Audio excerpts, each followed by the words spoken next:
பிரியமானவர்களே, இயேசுவின் நாமத்தில் உங்களுக்கு என் அன்பின் வாழ்த்துக்கள். இயேசு உயிர்த்தெழுந்து தன்னை வெளிப்படுத்தின அந்த இடத்தில் இருந்து கொண்டு உங்களோடு பேசுவது எனக்கு அதிக சந்தோஷம். இயேசு கிறிஸ்து இன்றைக்கும் உயிரோடு இருக்கிறார் என்பதற்கு இந்த கல்லறை, திறந்து வைக்கப்பட்டிருக்கிற கல்லறை சாட்சியாய் இருக்கிறது. அந்த உயிர்த்தெழுந்த இயேசு தான் இப்பொழுது உங்களோடு பேசுகிறார். ஆண்டவர் என்ன சொல்லுகிறார் தெரியுமா?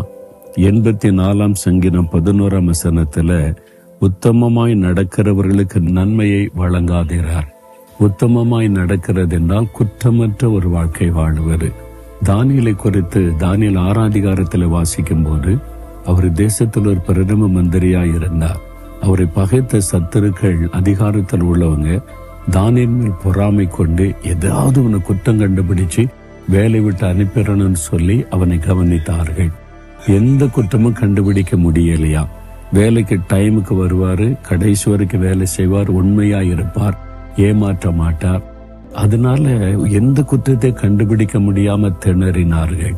அதனாலதான் தானியேலுக்காக சிங்கத்தின் வாயை கூட ஆண்டவர் கட்டி மேலும் மேலும் தேவன் அவரை உயர்த்தினார் என்பதாய் பார்க்கிறோம்.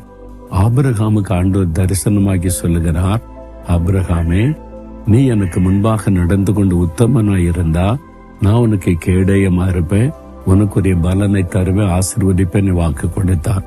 அதே மாதிரி ஆபிரகாம் தேவனுடைய பார்வையிலும் தன்னுடைய உலக வாழ்க்கையிலே யாரை ஏமாற்றாதபடி நேர்மையாய் உத்தமமாய் குற்றமற்ற வாழ்க்கை வாழ அர்ப்பணிச்சதுனால ஆபிரகாம் எல்லா விதத்தில் ஆசீர்வதித்தான் வேதம் சொல்லுகிறாரு. உங்களுக்கு ஏதோ ஒரு நன்மை தேவை, இப்போ இல்ல, உங்களுக்கு ஏதோ ஒரு நன்மை தேவை, சுகம் தேவையா இருக்கலாம், ஒரு விடுதலை தேவையா இருக்கலாம், பண தேவை சந்திக்கப்பட வேண்டியதா இருக்கலாம், தடைகள் மாற வேண்டியதா இருக்கலாம், ஏதோ ஒரு நன்மை தேவை.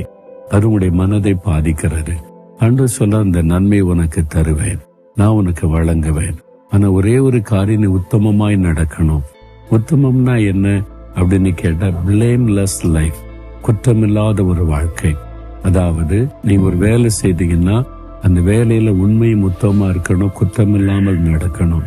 ஒரு பிசினஸ் பண்ணீங்கன்னா யாரையும் ஏமாற்றும்படி செய்யக்கூடாது, அதுல உண்மையும் உத்தமமும் இருக்கணும், குற்றமற்ற நிலைமையில செய்யணும். ஊழியம் செய்தா கூட யாரும் குற்றப்படுத்துற மாதிரி செய்யாதபடி, ஏமாத்துறபடி செய்யாதபடி நேர்மையா செய்யணும். உண்மையும் உத்தமாய் நடக்கிறவளுக்கு நன்மை கட்டாயம் அருளி செய்வார். இன்றைக்கு உங்களுடைய வாழ்க்கையில இந்த நன்மை நடக்கும். நீங்க சொல்லுங்க, ஆண்டவரே, நான் உத்தமமாய் நடப்பேன், எந்த குறையும் குற்றமும் இல்லாதபடிக்கு நீர் கொடுத்த பொறுப்பை என் வாழ்க்கையில என்றைக்கும் கடைபிடிப்பேன்னு சொல்லி பாருங்க.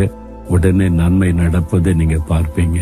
சொல்லுங்க, ஆண்டவரே, உத்தமமாய் நடக்க நான் ஒப்பு கொடுக்கிறேன், எனக்கு இந்த நன்மையை நீர் இன்றைக்கே அருளி செய்கிற அன்பிற்காக ஸ்தோத்திரம், ஸ்தோத்திரம். இயேசுவின் நாமத்தில் ஆமேன், ஆமேன்.